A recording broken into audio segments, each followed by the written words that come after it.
صل على سيدنا ومولانا محمد وعلى سيدنا علي وسيدتنا فاطمة وسيدتنا زينب وسيدنا حسن وسيدنا حسين وعلى آله وصحبه وبارك وسلم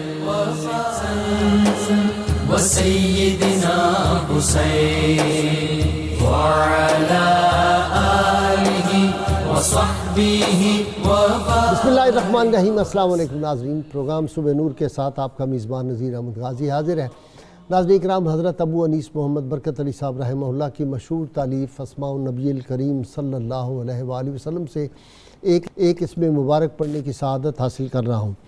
سیدنا المعلم صلی اللہ علیہ وآلہ وسلم، ہمارے سردار تعلیم دینے والے، درود و سلام بھیجے اللہ آپ صلی اللہ علیہ وسلم، آپ کی آل پاک اور آپ کے صحابہ کرام پر. حضرت عبداللہ بن عباس رضی اللہ تعالی عنہما روایت ہیں کہ حضور نبی کریم صلی اللہ علیہ وآلہ وسلم نے اپنے پیارے صحابی حضرت ابو ذر غفاری رضی اللہ تعالی عنہ سے ارشاد فرمایا، اے ابو ذر، بتلاؤ ایمان کی کون سی کڑی زیادہ مضبوط ہے؟ حضرت ابو ذر رضی اللہ تعالیٰ عنہ نے عرض کیا، اللہ تعالیٰ اور اس کے رسول صلی اللہ علیہ وسلم کو زیادہ علم ہے، لہٰذا آپ صلی اللہ علیہ وسلم ہی ارشاد فرما دیں. آپ صلی اللہ علیہ وآلہ وسلم نے ارشاد فرمایا، ایمان کی مضبوط کڑی یہ ہے کہ اللہ تعالیٰ کے لیے باہمی تعلق و تعاون ہو، اور اللہ تعالیٰ کے لیے کسی سے محبت ہو، اور اللہ تعالیٰ ہی کے لیے کسی سے بغض و عداوت ہو. ناظرین کرام، آج ہم ایک ایسی ہستی پاک سلسلۃ النور کی نسل نور، ایک نورانی شہزادی کا ذکر پاک کرنے کی سعادت حاصل کر رہے ہیں اور اپنی زبانوں کو ادب آشنا کر رہے ہیں، جن کا تعلق اہل بیت اطہار کے گھرانے سے اور امام حسن علیہ السلام کی پڑپوتی ہیں. زہد، تقوی، قرآن و حدیث، مستجاب الدعوات شخصیت ہیں، جن کے بارے میں امام شافعی رحمۃ اللہ علیہ اور اولیاء کے امام حضرت ذوالنون مصری رحمۃ اللہ علیہ فرمائیں کہ اس دور میں سب سے بڑھ کے مستجاب الدعوات وہ ہستی ہے. یہ وہ ہستی پاک تھی جن سے فیض، جو اکتساب فیض جن لوگوں نے کیا، وہ ان میں بڑے بڑے نام آتے ہیں. آپ کی شادی مبارک امام جعفر صادق علیہ السلام کے بہت پیارے صاحبزادے اسحاق المؤتمن رضی اللہ تعالیٰ عنہ سے ہوئی، اور اس شادی کا حکم دربار رسالت مآب صلی اللہ علیہ وسلم سے ہوا. ان کے والد گرامی جب ان کو لے کے، جن کا اسم گرامی حضرت حسن الانور رحمۃ اللہ علیہ تھا، جب ان کو لے کے رحمت کونین صلی اللہ علیہ وسلم کے دربار پاک میں جاتے تھے تو گزارش کرتے تھے، یا رسول اللہ صلی اللہ علیہ وسلم میری اس بیٹی سے راضی ہو جائیں. تو پھر خواب میں رحمت کونین صلی اللہ علیہ وسلم نے حضرت حسن سے فرمایا کہ میں تمہاری صاحبزادی سے راضی ہوں اور اللہ تعالیٰ بھی ان سے راضی ہے. ناظرین کرام، یہ وہ ہستی تھی 40 برس تک ان کی بھتیجی کہتی ہیں کہ میں نے ان کی کمر زمین سے لگتی بستر سے نہیں دیکھی. شب زندہ دار تھیں، مسلسل روزے، سوائے وہ ایام جن میں روزہ نہیں رکھنا ہوتا، مسلسل روزہ رکھتی تھی، اور 30 دن تھوڑا سا کھایا کرتی تھیں. 30 برس 30 حج جو تھے وہ پیدل کیے تھے. لوگوں نے کہا کہ آپ سواری کیوں نہیں استعمال کرتی؟ کہا کہ اللہ کے گھر کی طرف جا رہی ہوں اور میں سوار ہو کر جاؤں؟ نہیں، میں پیادہ جو ہے وہ جہاں پہ جاؤں گی. اپنی زندگی میں ہی ایک عجیب کام کیا کہ اپنی قبر کھدوا دی تھی. اس قبر میں بیٹھ کے قرآن حکیم کی تلاوت کیا کرتی تھی اور نمازیں بھی وہیں ادا کرتی تھی. مستجاب الدعوات ہونے کا یہ عالم تھا کہ جب امام شافعی رحمۃ اللہ علیہ کہتے ہیں میں کبھی بھی بیمار ہوتا تو میں ان سے درخواست بھیجتا کسی کو کہ جا کے میرے لیے دعا کراؤ. سیدہ نفیسہ سے کہتے ہیں دعا وہ کرتی، ابھی وہ جو پیغامبر تھا وہ واپس نہ پہنچتا کہ میری تکلیف دور ہو چکی ہوتی. اور آخری مرتبہ جب امام شافعی رحمۃ اللہ علیہ کا انتقال قریب تھا، وصال قریب تھا، تو کہتے ہیں میں نے ریکویسٹ بھیجی کہ میرے لیے دعا فرمائیں. تو انہوں نے کہا کہ اللہ تعالیٰ کا جو دیدار ہے وہ بہت بڑی نعمت ہے.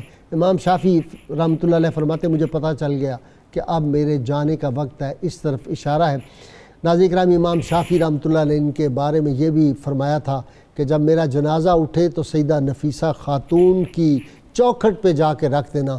ساری امت کے جو اہل محبت اور اہل ادب ہیں، ہمارا بس یہی ہوتا ہے کہ ہم ان کی چوکھٹ کے غلام ہیں، ان کے تذکار پاک ہم اسی لیے کرتے ہیں کہ ہمارا نام اہل بیت اطہار کے غلاموں کی فہرست پہ آ جائے۔ اللہم صلی علی سیدنا و مولانا محمد وعلی سیدنا علی و سیدتنا فاطمہ و سیدتنا زینب و سیدنا حسن و سیدنا حسین وعلى آله وصحبه وبارك وسلم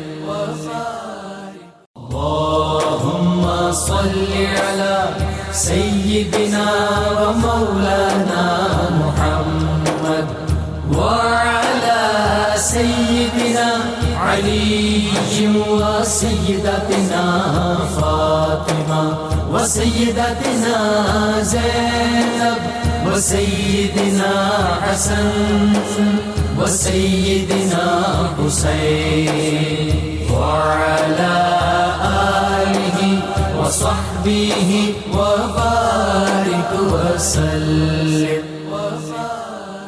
میں ابتدا کر رہا ہوں جناب پروفیسر سعید احمد خان صاحب۔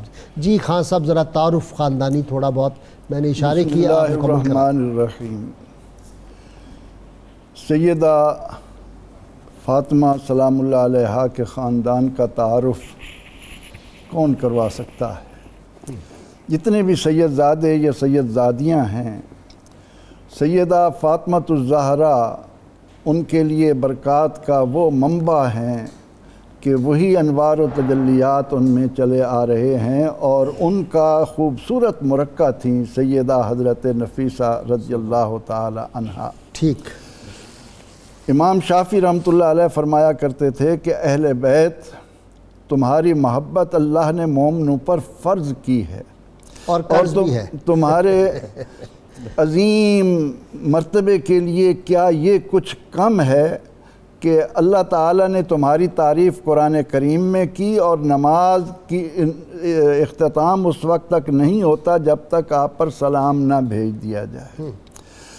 اور امام شافعی رحمۃ اللہ علیہ فرمایا کرتے تھے کہ علی کرم اللہ وجہہ کی محبت جو ہے وہ شیطان سے ڈھال ہے، سپر ہے، اور فرمایا کرتے کہ آپ نار اور جنت کے قسیم ہیں، جہاں سے جنت تقسیم ہوتی ہو، جہاں سے جو زبان سے نکلے۔ تو حضرت سیدہ نفیسہ، جیسا کہ آپ نے بھی اپنے ابتدائیے میں فرمایا کہ ان کے والد جب 5 سال بعد انہیں مکہ سے مدینہ منورہ لائے اور انہیں مدینہ منورہ کی گورنری دی گئی، تو وہاں پہنچ کر وہ جب بھی رسول اکرم رحمت عالم صلی اللہ علیہ وسلم کے روضہ اطہر پر ہوتے تو اس شہزادی نے ان کا ہاتھ تھاما ہوتا تھا۔ واہ۔ اور وہ زبان اقدس سے یہی کہتے، یا رسول اللہ آپ ان سے راضی ہو جائیں، آپ نے یہ سارا بتایا۔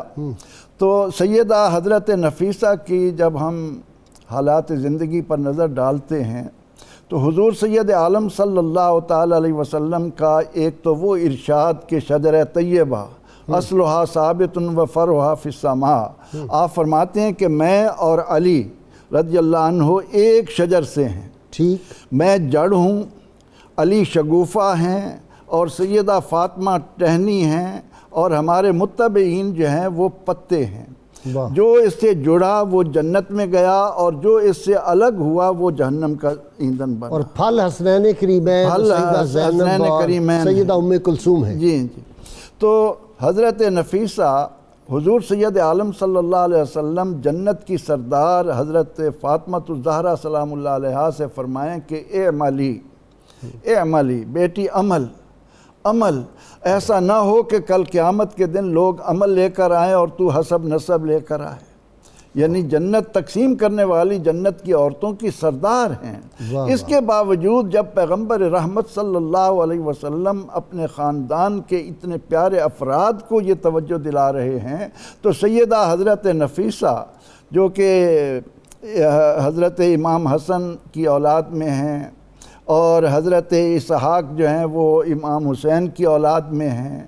وہ اسی بات کا مرکہ ہیں کہ پوری زندگی علم کے فروغ کے لیے وہ خدمات آپ نے سر انجام دیں کہ آج جب ہم ان کی سیرت مطہرہ کا مطالعہ کرتے ہیں تو حیرت میں ڈوب جاتے ہیں کہ خاتون ہو کر انہوں نے علم کے فروغ کے لیے کہ بڑے بڑے وقت کے علماء حدیث سننے کے لیے ان کے دروازے پر آئیں، امام شافعی رحمۃ اللہ علیہ ہوں، امام احمد بن حنبل ہوں، دیگر بڑے بڑے محدثین ان کے دروازے پر علم حدیث کے لیے آئیں، ان سے حدیث پاک لیں۔ تو صاحبزادہ صاحب، نوری مجمع البحرین، سبحان اللہ، مراج البحرین، سبحان اللہ، جی بسم اللہ الرحمن الرحیم۔ میں اپنی گفتگو کا آغاز اپنے مرشد کریم ضیاء الامت حضرت پیر محمد کرم شاہ الازہری رحمۃ اللہ علیہ کے اس مشہور قول سے کرنا چاہوں گا، ارشاد۔ اور جیسے ابھی پروفیسر صاحب نے جو بات کی میں چاہوں گا میں اسے ہی آگے لے کے چلوں۔ جی بے شک۔ آپ ارشاد فرماتے تھے ہم اللہ کے بندے ہیں، حضور نبی اکرم صلی اللہ علیہ وسلم کے امتی ہیں، صحابہ کرام سے محبت ہمارا ایمان ہے، اور اہل بیت سے محبت ایمان کی بھی جان ہے۔ اور یہ آپ کا پوری زندگی کا عمل رہا، پوری زندگی کا عمل رہا کہ جب آپ پڑھانے کے لیے اپنی کلاس میں تشریف لاتے تھے اور آپ کو پتہ ہوتا کہ اس کلاس میں کوئی حضور علیہ الصلوۃ والسلام کی آل سے تعلق رکھنے والا شہزادہ موجود ہے، آپ تب تک اپنی مسند تدریس پر تشریف نہیں رکھتے تھے جب تک سارے سادات آ کے کلاس میں بیٹھ نہیں جاتے تھے، اور اسی پر ہی آپ نے ہماری تلقین کی، اور ہم فخر سے پھر اپنے بزرگوں کے بارے میں کہتے ہیں۔ لیکن پڑھانے کے معاملے میں وہ لحاظ نہیں کرتے تھے نہیں وہ اس کہ جی یہ اب سید ہے تو اس کو کوئی رعایت دے دے، سبق شروع بھی وہیں سے ہونا ہے اور اختتام بھی وہیں پہ ہونا ہے، لیکن اپنے اندر کا عمل یہ تھا کہ آپ نے پوری زندگی، میری پھپھو جان آپ کی پہلی شاگردہ ہیں، جب آپ نے اپنا کلیہ بنایا تو آپ میری پھپھو جان کو بڑے ادب سے صاحبزادی صاحبہ اور مائی صاحبہ کے الفاظ سے بلایا کرتے تھے، اور ہم کہتے ہیں اولئک آبائی فجئنی بمثلہم، اور یہی ہمیں اپنے آبا سے ملا ہے، اور اسی فیض کو لے کے آگے چلتے ہیں۔ حضرت سیدہ نفیسہ، حضرت سیدہ نفیسہ، آپ کی ذات مبارک کو پڑھنا ہے، جیسے آپ نے آپ کی بھتیجی صاحبہ کا بتایا کہ آپ کی بھتیجی فرماتی ہیں کہ خدمت امی السیدہ نفیسہ 40 عاماً، میں نے اپنی پھپھی جان کی 40 سال خدمت کی، فما رأیتها نامت باللیل، میں نے ان 40 سالوں میں رات کے وقت آپ کو سوئے ہوئے نہیں دیکھا، ولا افطارت الا العیدین و ایام التشریق، اور اگر آپ روزہ نہیں رکھتی تھیں تو عیدین اور ایام التشریق جیسے آپ نے بتایا ممنوع ایام میں نہیں رکھتی تھیں، اور آپ کی حالت یہ ہوتی تھی وکان تقرأ القرآن و تبکی، آپ قرآن پاک کی تلاوت کرتی اور ابھی شروع کرتی تو آپ کی آنکھوں سے آنسو جاری ہو جاتے، اور آپ یہ آیا مبارکہ انما المؤمنون الذین اذا ذکر اللہ وجلت قلوبہم واذا تلیت علیہم آیاتہ زادتہم ایمانا وعلی ربہم یتوکلون الذین یقیمون الصلاۃ ومما رزقناہم ینفقون، اپنے وظائف میں رکھتی تھیں اور اس کی بار بار تلاوت فرمایا کرتی تھیں۔ یہی وجہ تھی کہ حضرت سیدہ نفیسہ کو عرب اور عجم میں آپ کی کمال درجہ قرآن پاک کی محبت کی وجہ سے حافظہ تھیں، مفسرہ تھیں، پھر جیسے آپ کے والد گرامی مرتبت نے تربیت کی کہ ہاتھ پکڑ کے آپ کو جد امجد کے مواجہ شریف پر لے جاتے، پھر رضاؤں کے اعلان بھی انہیں نصیب ہوئے، اور جب وہاں سے رضاؤں کے اعلان نصیب ہو جائیں تو پھر عرب اور عجم میں لوگوں کے دلوں میں اللہ پاک یہ محبت القاء فرماتا ہے۔ حضرت سیدہ نفیسہ کا جب ہجرت کا واقعہ ہم پڑھتے ہیں تو پھر پتہ چلتا ہے کہ آپ کی شان کیا ہے، آپ کا مقام مدینہ منورہ سے مصر والی ہجرت، مدینہ منورہ سے جب آپ مصر پہنچیں تو مصر پہنچنے سے پہلے بعض علماء نے تو یہی لکھا کہ بلا تشبیہ و تمثیل وہی جوش اور جذبہ نظر آ رہا تھا جو حضور علیہ الصلوۃ والسلام جب ہجرت کے لیے تشریف لائے تو پورا شہر باہر نکلا، اور آج یہاں پر بھی حالت یہ ہے رحب المصریون باہل البیت وعلی رأسہم، اپنی پلکیں جھکائے ہوئے مصری اپنے سارے گھروں کے ساتھ باہر نکلے، آج بے شمار گھوڑے، بے شمار اونٹ، بے شمار خیمے لگے ہیں۔ اور اچھا اہل مصر میں آج بھی جو عشق رسول اور محبت رسول ہے، آپ کو پتہ ہے نماز سے پہلے وہاں پہ درود پڑھا جاتا ہے، جی بے ہر اذان سے پہلے، بڑا مثالی ہے، اور آج کے دور میں ہمارے لیے قول فصل سمجھیں کہ ہم اسے لے سکتے ہیں تو السیدۃ نفیسۃ و زوجہا اسحاق و ابناہا القاسم و ام کلثوم، جب یہ تشریف لا رہے تھے تو میں اصل جو آپ کو لفظ سنانا چاہتا ہوں، عرض کرنا چاہتا ہوں، وہاں پر حالت یہ تھی وَتَسَابَقُوا فِي تَكْرِيمِهِمْ، لوگوں کی حالت یہ تھی کہ ان کی تکریم کرنے میں مقابلہ جاری تھا، ایک دوسرے سے آگے بڑھ رہے تھے۔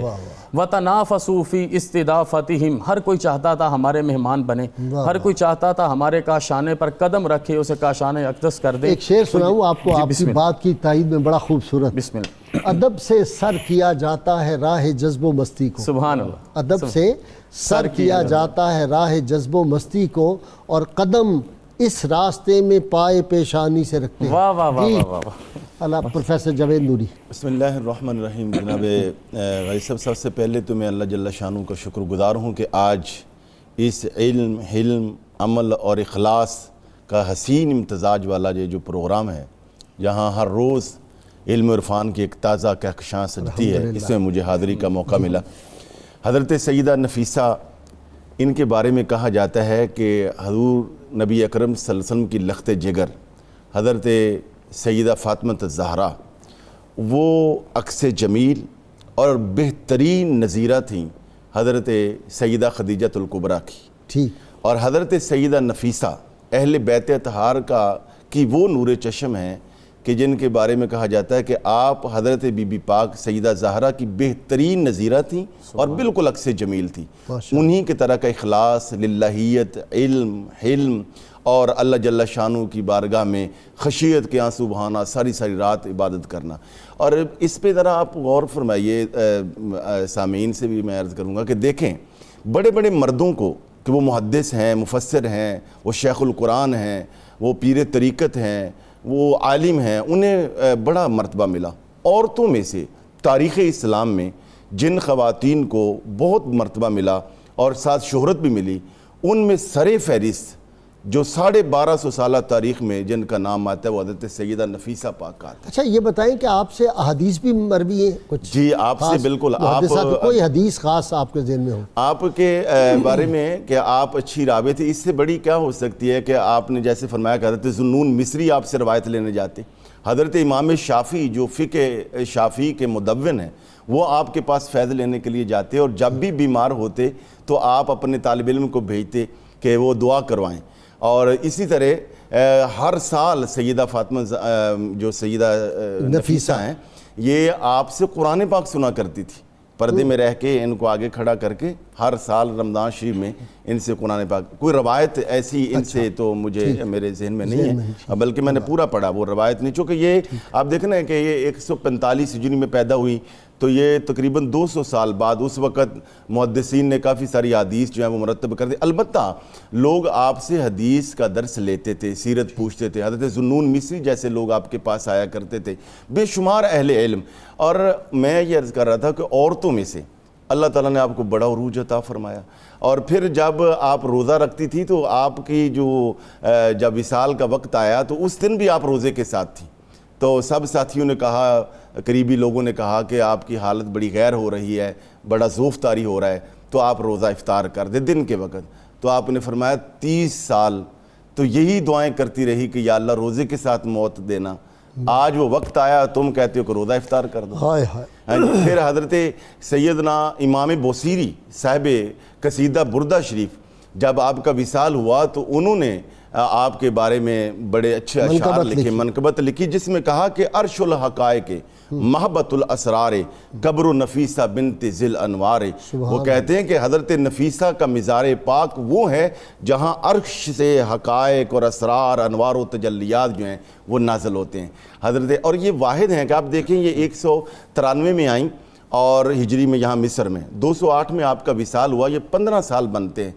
15 سال کے اندر آپ نے اتنی افراد سازی کی کہ آپ کے شاگردوں، مریدین، عقیدت مندوں کی تعداد ہزاروں میں پہنچ چکی تھی۔ اور یہی وجہ کہ جب آپ کا وصال ہوا تو آپ چونکہ بہو ہیں حضرت سیدنا، اچھا نسبتیں دیکھیں کیسی، حضرت امام حسن بن علی رضی اللہ تعالیٰ کی پڑپوتی ہیں، یعنی وہ آپ کے دادا پاک ہیں، پردادا ہیں۔ حضرت امام موسیٰ کاظم کی یہ بھابھی ہیں، اور حضرت اسحاق الموتمن، انہیں موتمن اس لیے کہا جاتا ہے، یہ ان کی بھابھی نہیں، ان کی تو اہلیہ نہیں ہے حضرت اسحاق، نہیں حضرت اسحاق کی اہلیہ ہیں، حضرت موسیٰ کاظم ہاں ان کی بھابھی ہیں۔ اور حضرت اسحاق الموتمن جو ہیں وہ خود بہت بڑے محدث سے، اور ان کے بارے میں یہ کہا جاتا ہے کہ حضرت امام حسن کے بعد نبی کریم صلی اللہ علیہ وسلم کی جو سب سے زیادہ شبیہ تھی جن میں نظر آتی وہ حضرت اسحاق المؤتمن تھے، اور حضرت سیدہ فاطمہ کی جو شبیہ تھی وہ حضرت نفیسہ کے پاس تھی، اور حضرت نفیسہ کا جب وصال ہوا تو یہ واپس لے جا کر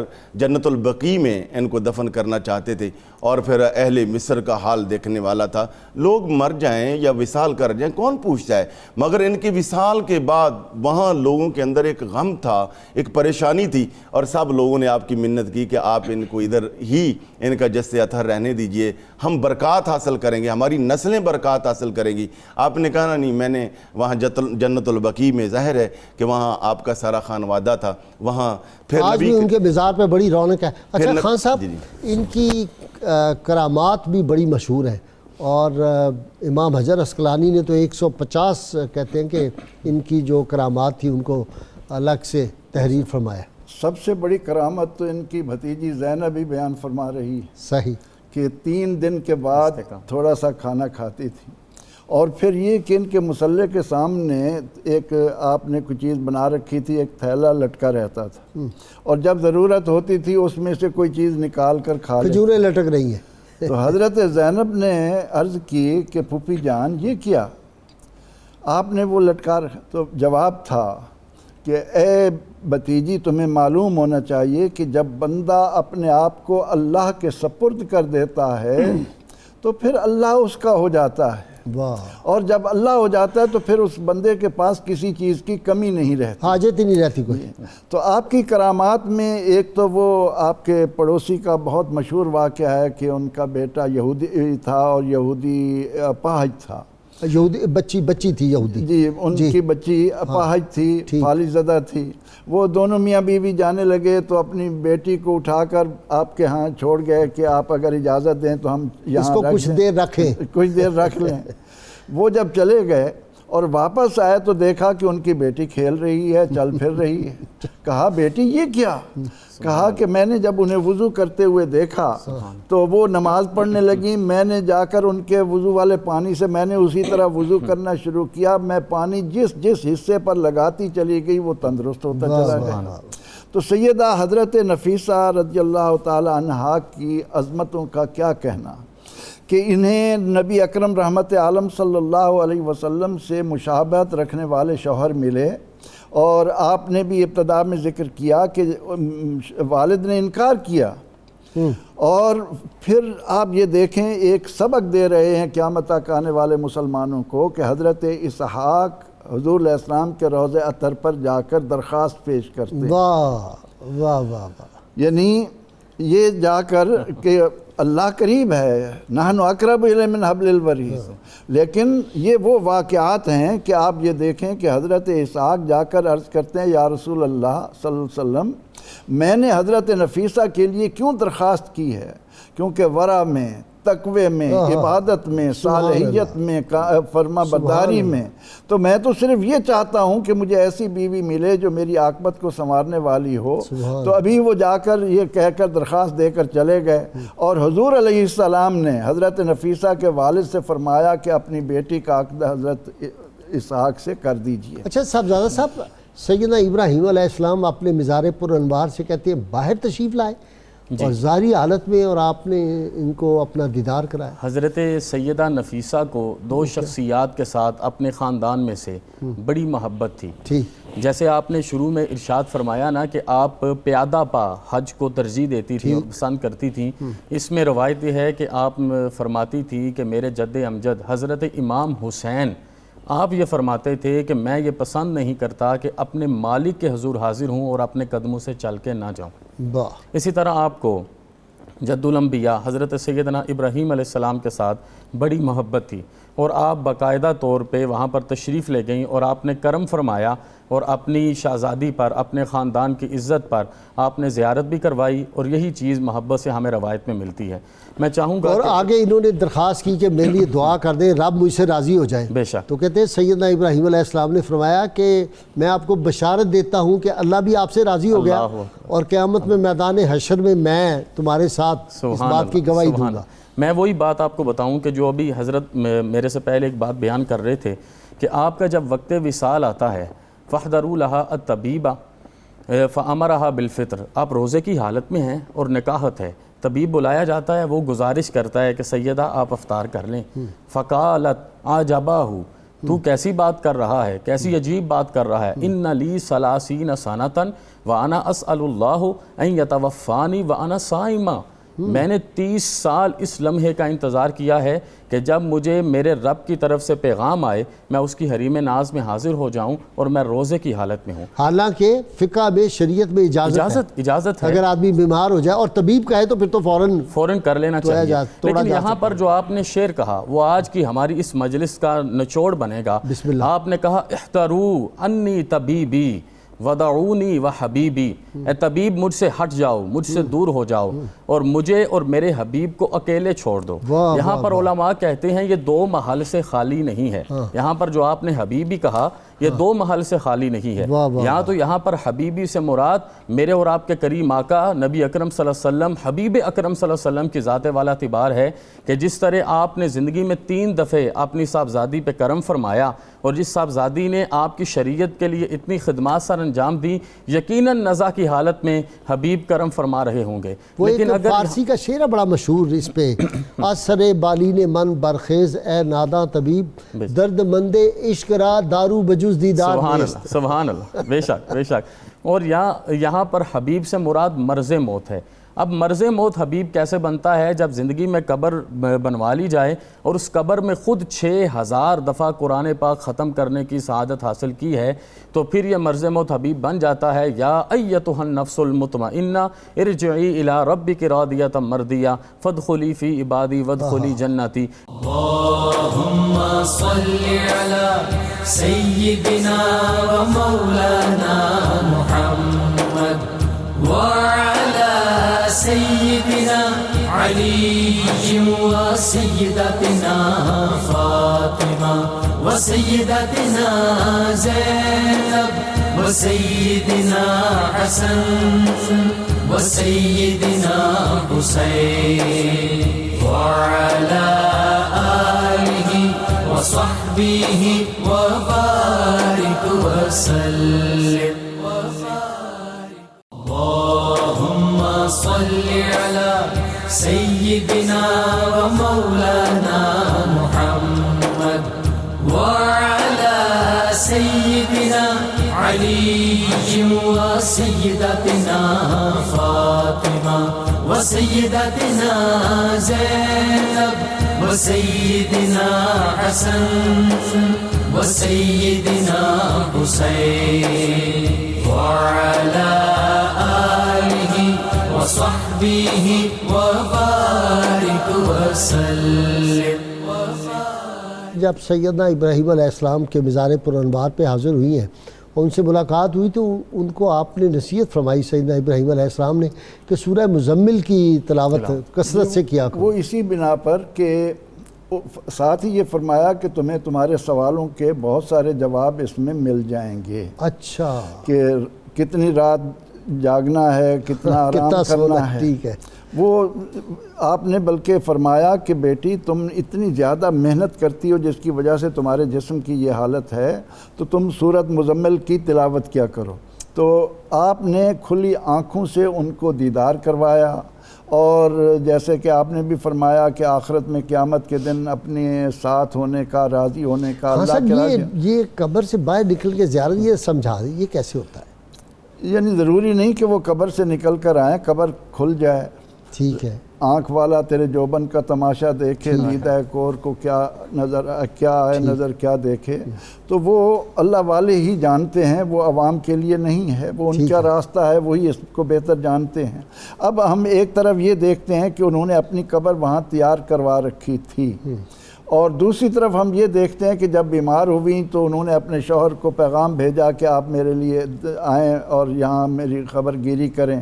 وہ جب وہاں پہنچے تو آپ کا وصال ہو چکا تھا اور انہوں نے بڑی کوشش کی کہ وہاں لے جائیں، لیکن اہل مصر نے اصرار کیا. جب نہ مانے تو انہوں نے دولت کے انبار جمع کر لیے کہ آپ اونٹوں پر لاد لیں لیکن ان کو یہاں سے نہ لے جائیں. کہتے ہیں آپ صلی اللہ علیہ وسلم کا پھر حکم مبارک بھی آ گیا. تو پھر حضور سید عالم صلی اللہ علیہ وسلم نے فرمایا کہ ان سے پیسے نہ لینا لیکن ان کو وہاں چھوڑا. اور اہل بیت اطہار کے ساتھ اہل ایمان کی محبت کو اہل مصر نے قیامت تک آنے والے لوگوں پر واضح کر دیا کہ یہ مقدس ہستیاں ایمان کی روح ہیں، جب تک ان سے محبت نہ ہو یہ سفینہ نوح میں سوار ہوئے بغیر کوئی کہے کہ میں کامیاب ہو جاؤں گا، تو کامیاب نہیں ہو جاؤں، یہ ناممکن ہے۔ اچھا صاحبزادہ صاحب، ایک اور بھی اس میں جو حکمت، بے شمار حکمتیں ہوں گی جو ہماری چھوٹی سی عقل میں آتی ہے، کہ جہاں اہل اللہ کا وجود ہوتا ہے اور خاص طور پہ اہل بیت اطہار کا، وہ اللہ کی رحمتوں کا وہ جو ہے وہ ایک خاص مرکز بن جاتا ہے، اتنی رحمتیں نازل ہوتی ہیں۔ اور اس پہ وہ جو تھے نا اپنا ترکی کے بہت بڑے بزرگ، حضرت مجھے نام اس وقت یاد نہیں آ رہا، ابھی یاد آ جائے گا، ان کی کتاب ہے الارشاد، بڑی مشہور، حضرت کیا نام تھا ان کا، خیر انہوں نے اس میں لکھا ہے کہ یہ جو اولیاء اللہ ہوتے ہیں، ان کا جہاں پہ وجود ہوتا ہے ان کی وجہ سے اتنی برکات نازل ہوتی ہیں کہ اس علاقے سے مصیبتیں اور تکالیف دور ہو جاتی ہیں۔ جی، جیسے آپ نے انٹرو میں حدیث مبارکہ پڑھی کہ من حضرت مظفر عزیق رحمۃ اللہ علیہ، ماشاءاللہ ان بزرگوں کا نام تھا، بہت بڑا۔ جی، آپ نے انٹرو میں حدیث مبارکہ پڑھی کہ من احب للہ و ابغض للہ و اطاع للہ و منع للہ فقد استکمل الایمان۔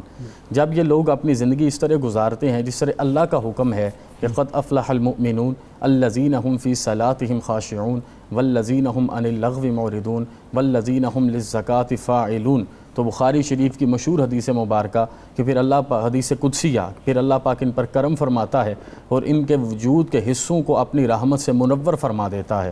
پھر میرا رب ان کو نفل اور فرض پڑھنے کے ساتھ اپنا محبوب رکھتا ہے، اور صرف یہ نہیں کہ وہاں پر جہاں پر یہ موجود ہیں ان کے صدقے سے وہاں سے بیماریاں دور ہوتی ہیں، بلکہ رب یہ بھی فرماتا ہے جو پھر ان سے دشمنی کرتا ہے وہ مجھ سے اعلان جنگ کرتا ہے۔ جو ان سے دشمنی کرتا ہے وہ پھر مجھ سے اعلان جنگ من کرتا ہے۔ عادلی ولیًا فقد آذنتہ بالحرب، آئے میرے مقابلے میں، اور رب سے کوئی نہیں جیت سکتا، کوئی نہیں جیت سکتا، رب سے جنگ کوئی نہیں۔ اسی لیے ہم کہتے ہیں کہ رسول اللہ صلی اللہ علیہ وسلم کا جو ادب اور احترام ہے، حضور صلی اللہ علیہ وسلم کی ناموس کی حفاظت، اسی طرح اہل بیت اطہار کی ناموس کی حفاظت اور صحابہ کرام کی حفاظت، اس پہ جو گڑبڑ کرے گا تو اللہ کا قہر نازل ہوگا، عذاب نازل ہوگا۔ جناب میں تو اپنی جوانی کے اس عالم میں صرف یہ گزارش آپ کی خدمت میں کروں، ہماری اتنی حیثیت ہی نہیں، یہ مقام گفتگو ہی نہیں کہ ہم لوگ وہاں پر پہنچ سکیں اور کوئی گفتگو کر سکیں۔ پھٹا لے لیں، ناپنا شروع کر دیں، وہ گز جو ہوتا ہے جس سے ناپتے ہیں، وہ کیا انچی ٹیپ، وہ لے کے شروع ہو جائیں۔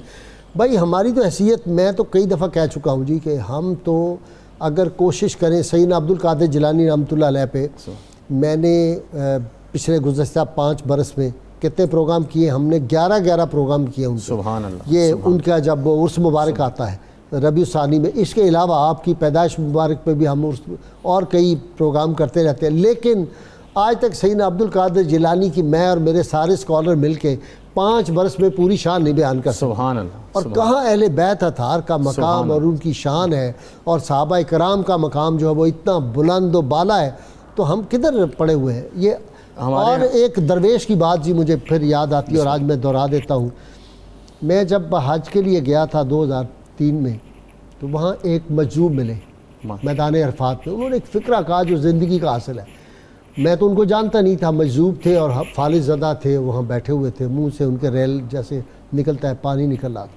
انہوں نے مجھے آواز دے کے بلایا اپنے پاس، میں گیا، بڑا بلایا انہوں نے بڑے جلالی انداز، انہوں نے ایک فکرہ کہا جی کمال کا، انہوں نے کہا نذیر غازی، میں نہیں جانتا تھا نہ وہ مجھے جانتے، کہ نذیر غازی بندہ عمل سے گر جائے تو بچ جاتا ہے، ادب سے گر جائے تو نہیں بچتا۔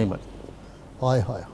اور ہمارے ہاں گجرات میں مشہور صوفی بزرگ جناب بابا گوہر الدین جندڑوی اویسی، ان کا یہ بڑا خوبصورت قول ہے کہ مقام تشکیر یہ ہے کہ ہماری زبان ہر وقت صحابہ کرام اور آل رسول کے بارے رطب اللسان رہے۔ واہ واہ واہ۔ آپ کو جو نعمتیں مل رہی ہیں دنیا میں، جو مقام مل رہا ہے، جو عزتیں مل رہی ہیں، تو آپ نے ہر وقت رطب اللسان رہنا ہے. یہی مقام تشکیر ہے, یہی مقام شکر ہے. اور یہ جو ان کی حیات, ان کی زندگیوں میں خوبیاں ہی خوبیاں ہیں. وہ گننا آپ کا کام ہے, چنتے چلے جاؤ, چنتے چلے جائیں. گننا نہیں, چننا آپ کا کام ہے. آپ جو بھی اٹھا کے لائیں گے آپ کو نایاب موتی ملیں گے, آپ کی زندگی بدلے گی. آپ اگر اپنی اولاد کے لیے چاہیں, جیسے یہ ابھی آپ نسبت پوری دیکھیں نا کہ آپ کن کی صاحبزادی ہیں, آپ کن کی بہو ہیں, آپ کن کی اہلیہ ہیں اور آپ کن کی والدہ ہیں.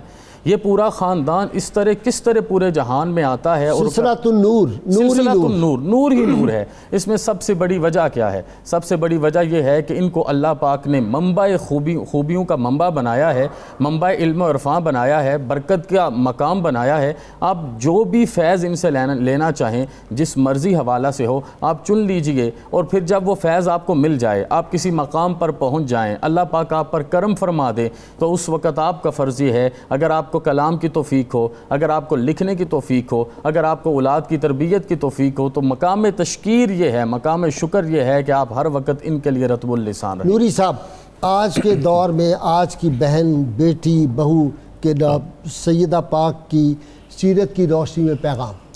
آپ اکثر چونکہ خواتین آپ کے پاس آتی تھی تو آپ فرمایا کرتی تھی کہ میں نے اللہ کا قرب پانے کے لیے شکر, حلم اور صدق سے بڑھ کر کوئی وظیفہ نہیں دیکھا. سبحان اللہ. خواتین کو آپ دیکھیں نا, فرما رہی ہیں خواتین کے ہاں یعنی میں سمجھتا ہوں کہ ویسے تو ہر کسی کو شکر زیادہ کرنا چاہیے, اور خواتین کو آپ بطور خاص یہ فرمایا کرتے کہ تم شکر کرو اور مصائب پر برداشت کرو اور ہمیشہ سچ بولو, اللہ جل شانہ کی معرفت نصیب ہو جائے گی. سبحان اللہ. اور اس سے بڑھ کر میں سمجھتا ہوں کوئی بڑی انسانی معراج نہیں ہے کہ اللہ کا عرفان نصیب ہو جائے. سب سے بڑا شکر ہے. شکر. اور پھر اسی طرح ساتھ دوسرا لازیدنکم, جی قرآن کا وعدہ, قرآن کا یہ وظیفہ ہے, لَإِن شَكَرْتُمْ لَأَزِيدَنَّكُمْ, کہ اگر تم میرا شکر ادا کرو گے تو تمہاری نعمتوں میں اضافہ ہی کرتا جاؤں گا اور دوام عطا فرماؤں گا. اور دوسری آپ کے لیے یعنی جو مشعل راہ ہے خواتین کے لیے وہ یہ کہ آپ نے دیکھیں ایک عورت ہو کر کیسے کیسے ہیرے تیار کیے, امام شافعی جیسے لوگ تیار کیے, امام یعقوب البوتی جیسے لوگ تیار کیے, حضرت ذوالنون مصری آ کر فیض پا رہے ہیں. تو آج خواتین کو بھی چاہیے کہ اپنی اولاد کی تربیت اسی خطوط پر کریں. بہت شکریہ آپ کا جاوید نوری صاحب, اور صاحبزادہ صاحب آپ کا بھی شکریہ, جناب خان صاحب آپ کا. اللہم صلی علی سیدنا و مولانا محمد وعلی سیدنا علی و سیدتنا فاطمہ و سیدتنا زینب و سیدنا حسن و سیدنا حسین وعلی وصحبه وبارك وسلم. اللهم صل على سيدنا ومولانا محمد وعلى سيدنا علي وسيدتنا فاطمة وسيدتنا زينب وسيدنا حسن وسيدنا حسين وعلى آله وصحبه وبارك وسلم. ناظرین کرام, کتاب الشفا سے نسخے کا وقت ہو گیا جی. اگر کسی شخص کی کھانسی نہ رک رہی ہو تو سورہ صاد کی آیت نمبر 21 بار پڑھ کر نمک پر دم کر کے مریض کو کھلائیں, انشاءاللہ کھانسی ختم ہو جائے گی. سید علی مرتضیٰ شیر خدا فاتح خیبر ارشاد فرماتے ہیں, سخاوت اور حسن خلق کو لازمی پکڑو کیونکہ یہ رزق بڑھاتے ہیں اور محبت پیدا کرتے ہیں. جی عثمان چشتی. عکس زہرا سر تاپا حضرت نفیسہ سیدہ, عکس زہرا سر تاپا حضرت نفیسہ سیدہ, نور چشم مرتضیٰ, چشم مرتضیٰ حضرت نفیسہ سیدہ عکس زہرا سر تپا حضرت نفیسہ سیدہ ان کے در سے فیض لینے آتے اہل مصر ہیں ان کے در سے فیض لینے آتے اہل مصر ہیں عارفہ و صالحہ عارفہ و صالحہ حضرت نفیسہ سیدہ عکس زہرا سر تپا حضرت نفیسہ سیدہ اور تھے محدثین آ کے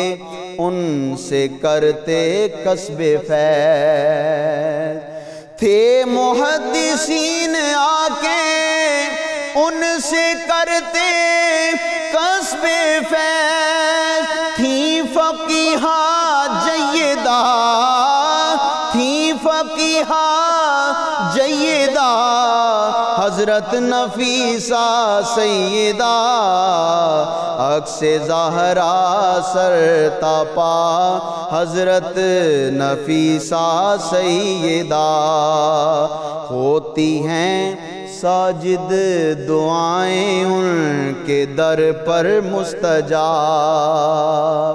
ہوتی ہیں ساجد دعائیں ان کے در پر